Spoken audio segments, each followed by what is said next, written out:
Hello Vignan గారు. Hello అండి. So ప్రస్తుతం ఒక రెండు టాపిక్స్ సోషల్ మీడియాలో హల్చల్ చేస్తున్నాయి. ఒకటి, ఎప్పుడైతే చైతు శోభిత కలిపి తిరుగుతున్నారు, డేటింగ్లో ఉన్నారన్న వార్త వచ్చిందో, సో ప్రేమ విలువ తెలియని వాళ్ళకి ఎప్పుడైనా బాధపడాల్సిందే, కన్నీళ్ళు పెట్టుకోవాల్సిందే అంటూ ఓ పక్క సమంత గారు చెప్పడం చూసాం అంటూ వార్తలు వస్తున్నాయని అనుకోవాలి. ఇంకొకటి, శోభిత గారు కొన్ని ఫొటోస్ పెట్టి సమంత పెళ్ళి అని అన్నారు. ఏంటి సమంత పెళ్లి ఫొటోస్ అని చూస్తే అది మన సమంత గారు కాదు, వాళ్ళ ఫ్రెండ్ లేకపోతే సిస్టర్ చెప్పింది అని శోభిత గానే చెప్పారు. కాకపోతే చూసే వాళ్ళందరికీ సమంత అనేసరికి ఏమెందుకు షేర్ చేసిందని ఓకే. కొంతమంది ఉద్దేశం ఏంటంటే, అంటే ఇప్పటికీ ఆమె బాధలో ఉంటే నువ్వు ఇంకొకసారి ఆమెను పోక్ చేస్తున్నావా, ఇప్పుడు అవసరమా సమంత అన్న టాపిక్ నువ్వు చెప్పడం అనేది కొంతమంది శామ్ ఫ్యాన్స్కి గురుమని ఉన్నారని అనుకోవచ్చు. డైరెక్ట్గా నేను చెప్తున్నా, సీరియస్లీ నా అభిప్రాయమే చెప్తా, ఎవరో మాట్లాడుకోవడం ఎందుకు.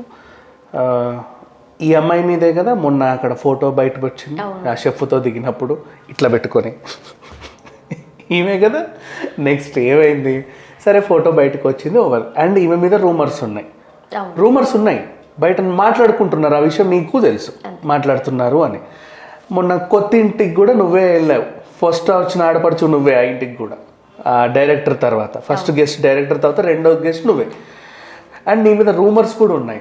సరే ఎంత ఫ్రెండ్స్ అయినప్పటికీ నీ వల్ల ఒక రూమర్స్ ఉన్నాయి, 10 మంది బాధపడుతున్నారు అంటే నువ్వు ఇంకీనతో తిరిగి వాళ్ళని పోక్ చేయడం ఎందుకు?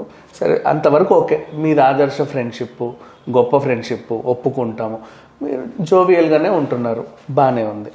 నెక్స్ట్ ఈమె ఫోటో పెట్టేసి హీరోయిన్ సమంత కాదండోయ్ నా ఫ్రెండ్ సమంత అని చెప్పేసి ఎక్కిరిస్తున్నావా, లేకపోతే ఏంటి ధైర్యం ఏంటి? అదే కదా. తెల్లారితే పొన్నియిన్ సెల్వన్ 2 ఉంది, అది హిట్ అవుతుందో ఫ్లాప్ అవుతుందో తెలియదు నీకు. ఆ టెన్షన్లన్నీ వదిలేసి అవన్నీ పెట్టుకొని ఈయనతో తిరుగుతూ. అండ్ ఇంకొకటి చెప్పన, చాలామందికి ఉన్న రూమర్స్ ఏంటంటే ఆమె కొత్తింటికి ఫస్ట్ గెస్ట్ ఈ అమ్మాయి రావడంతో ఈ పాతింటికి నేను రాలేకపోతున్నాను, ఇక్కడికి వచ్చినప్పుడల్లా నాకు సమంతే గుర్తొస్తుంది, నువ్వు ఇల్లు మారని ఈమెనే మార్పిచ్చింది అని చెప్పేసి చెప్తున్నారు. కొత్తింటికి వస్తే కొత్త ఫ్రెష్నెస్ ఉంటుంది, ఇక్కడ నీకు అవే ఉంటాయని చెప్పేసి ఈమె ఆయన మైండ్ మార్చింది అని చెప్పేసి అంటున్నారు. అండ్ దీంట్లో నమ్మడానికి కూడా బాగానే ఉంది, ఆ అబ్బాయి కూడా నోట్లో నోరు లేని పిల్లోడే చెప్పాలంటే. అంటే సీరియస్లీ ఎక్కువ చేతిని మనం చూస్తాం, ఏమైనా గొడవపడ్డట్టో లేకపోతే ఏమైనా కరిచినట్టో చూడడం. పిల్లోడైనా అఖిలైనా కొద్ద గొప్ప మాట్లాడతాడు, కానీ ఈయనకైతే అసలు నోరే ఉండదు. సో ఈయన ఏం అనలేము అంటే, అందుకు జనాల మాటల్ని అందరు నమ్ముతున్నారు, ఎందుకంటే ఆయనకు నోరు లేదు కాబట్టి వీళ్ళు ఏది చెప్తే అది వినేస్తున్నాడు పాపం. అట్లనే మరీ అంత అమ్మాయి కూడా అయితే కాదులే, ఎందుకంటే బ్రేకప్ సమంత లాంటి వాళ్ళని పెళ్లి చేసుకొని నువ్వు ఇంట్లో కన్విన్స్ చేసుకున్నావంటే, ఒక క్రిస్టియన్ని పెళ్లి చేసుకొని అక్కినేని ఇంటికి కోడలుగా తెచ్చావంటే నువ్వు తెలివిలేనివాడు వాడిని ఎందుకు అనుకుంటా, అవునా? అండ్ పైగా వాళ్ళ కల్చర్లో అక్కడ కూడా పెళ్లి చేసుకొని మళ్ళీ ఇక్కడ పెళ్లి చేసుకొని అంత హైలైట్ చేసావు. సో తెలివి లేకైతే చేయవు, ఆ విషయంలో అయితే ఒప్పుకోవడమే. కాకపోతే ఎంత కాదనుకున్నా నీ మోహన్ చూస్తే మళ్ళీ అయ్యో అమ్మాయి కూడానే అనిపిస్తుంది తప్ప ఇప్పటికీ కూడా అనిపించదు. మంచోడే అబ్బాయి, అట్లే ఆ అమాయకత్వం వల్ల సమంత సఫర్ అయిందిగా. ఆ అబ్బాయికి నోట్లో నోరు లేని పిల్లోడు, నువ్వే గయ్యాలి గంపవి, నువ్వు ఇది నీ వల్లే ఇట్లా అయింది. అంత పెద్ద ఇంటికి కోడలు అయితే నీకు ఆ మాత్రం ఇది లేదా? నువ్వు చేసే సినిమాలు ఎలా ఉన్నాయి అలా ఉన్నాయి. పైగా అవు అంటావా మావ టైంలో అయితే ఇక మొత్తం దుమ్మెత్తిపోసారు. పాట హిట్ అయిన తర్వాత నోర్లు మూసుకున్నారా? అండ్ ఇప్పుడు దానికి ఆన్సర్ ఇచ్చింది సమంత మొన్న ఇంటర్వ్యూలో. ఇది తప్పేం చేసింది? ఆమె చేసింది తప్ప చెయ్యొద్దా? ఆమె మనం 100 సార్లు మాట్లాడుకున్నాం, ఇదే నేను మళ్ళీ చెప్తున్నా. ఇండస్ట్రీకి ఆమె వచ్చింది హీరోయిన్ అవ్వాలనే, అక్కినేని ఇంటికి కోడలు అవ్వాలని మాత్రం రాలా. అది అందరూ గుర్తుపెట్టుకుంటే మంచిది. ఇప్పుడు సిటాడెల్ చేస్తుంది, ఇంకా కర్మ ఏంటంటే ఇప్పుడు సిటాడెల్ ఉందా, దాంట్లో వరుణ్ ధావంత్, అది ఆల్రెడీ ప్రియాంక చోప్రా చేసిన వెబ్ సిరీస్ని వీళ్ళు ఇక్కడ రీమేక్ చేస్తున్నారు. అందులో మంచం మీద అటు డోర్లే ఇటు డోర్లే సీన్లు ఉన్నాయి. ఈమె ఒప్పుకుంది, వరుణ్ ధావంత్తో చేస్తుంది. ఈమె కూడా డోర్లదా మరి ఇలా తయారైంది అంటే ఆ సీన్లు సమంత ఎలా చేస్తుంది అనేది ఇప్పుడు క్యూరియాసిటీ జనాలకి. ఇట్లా ఉంది పరిస్థితి. సో కాకపోతే ఒక ఆర్టిస్ట్ అన్న తర్వాత అన్నీ చేయాలి, అన్నీ చేయగలగాలి, ఎందుకంటే అది యాక్టింగ్, అందరికీ తెలిసిన విషయం. అక్కడేదో జరుగుతుంది అన్నట్టు చూపించడమే తప్ప అక్కడ నిజంగా పాపం మంచిగానే ఉంటుంది అంతా. అంటే ఆ ఫ్రీనెస్ కూడా డైరెక్టర్స్ వాళ్ళకి ఇస్తారు. అండ్ నెక్స్ట్ ఆ అమ్మాయి కూడా ప్రేమ గురించి బాగానే చెప్పింది. అండ్ ఇప్పుడు చాలా బాగున్నాను, 2 ఏళ్ళు నేను ఈ 2 years నుంచి చాలా ఫ్రీ అయ్యాను, నా మైండ్ చాలా ఇదయింది. అండ్ నెక్స్ట్ ఇంకొకటి కూడా, ఆమె ఎప్పుడు ఇంటర్వ్యూలు ఎక్కువ ఇవ్వలేదు, సుమతో ఇచ్చింది. అప్పుడు ఆ ఇంటర్వ్యూ కూడా కాన్ఫిడెన్షియల్గా తీశారు.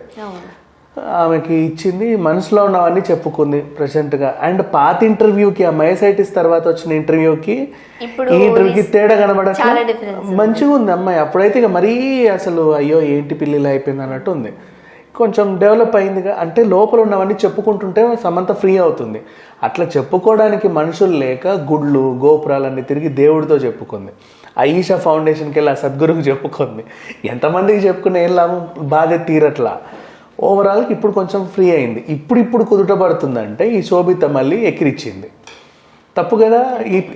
ఈమెకు తెలుసు ఈమె మీదే రూమర్ అంటే తిరుగుతుంది అని చెప్పేసి. కొందనాళ్ళు ఏంటంటే ఈమెతో ఎఫ్ఐఆర్ ఉన్నందుకే వీళ్ళు విడిపోయారని కూడా పెద్ద వార్తలు వస్తున్నాయి. దాన్ని నిజం చేస్తూ నువ్వు కూడా ఇంకా తిరుగుతున్నావు ఎక్కడెక్కడికో. ఇప్పుడు ఇంకొకటి, ఆ షెఫ్ దగ్గర వాడు ఫోటో తీస్తున్నాడు అని తెలుసు, నువ్వు ఇట్లా పెట్టుకొని అక్కడ ఫోజ్ ఇవ్వడం ఎందుకు? నీకు అంతగానో అందులో ఉండొద్దు అనుకుంటే ఆ కెమెరామెన్కి చెప్పు నన్ను తీయొద్దని, లేదా నువ్వు అక్కడ నుంచి వెళ్ళిపో. ఒకవేళ తీస్తే తనంతట తానుగానే పోస్ట్ చేశారు కాబట్టి కావాలనే చేశారేమో అనే వార్త కూడా ఉంది. ఉన్నట్టుంటది లేనట్టు ఉంటది అన్నట్టుగా ఇట్లా పెట్టుకోవడం ఎందుకు? ఈ అమ్మాయి కావాలని చేస్తుంది, రెచ్చగొడుతుంది ఇంకా. అండ్ ఆమె బాధపడుతుంది. అంటే ఈమె వెర్షన్ ఏంటంటే ఆ మొక్కకే ఉందా బాధ, నాకు చైతన్యకి లేదా, మేము ఓదారుస్తున్నాం ఈయనని అన్నట్లుగా ఏమంటుంది. కానీ నువ్వు ఓదార్చు, ఈయనను ఓదార్చడానికి ప్రయత్నించు తప్పితే పోక్ చేయొద్దా, చాలా తప్పది. ఈ అమ్మాయి నాకు ఫస్ట్ నుంచి కూడా, నేను గూఢచారి సినిమా నుంచి చెప్తున్నా, నాకు ఎందుకో ఈ పిల్ల అసలు నచ్చల.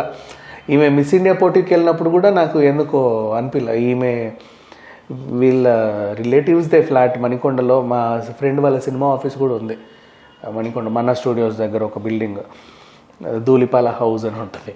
సో అందులో మా ఫ్రెండ్ వాళ్ళ సినిమా ఆఫీస్ కూడా ఉండే.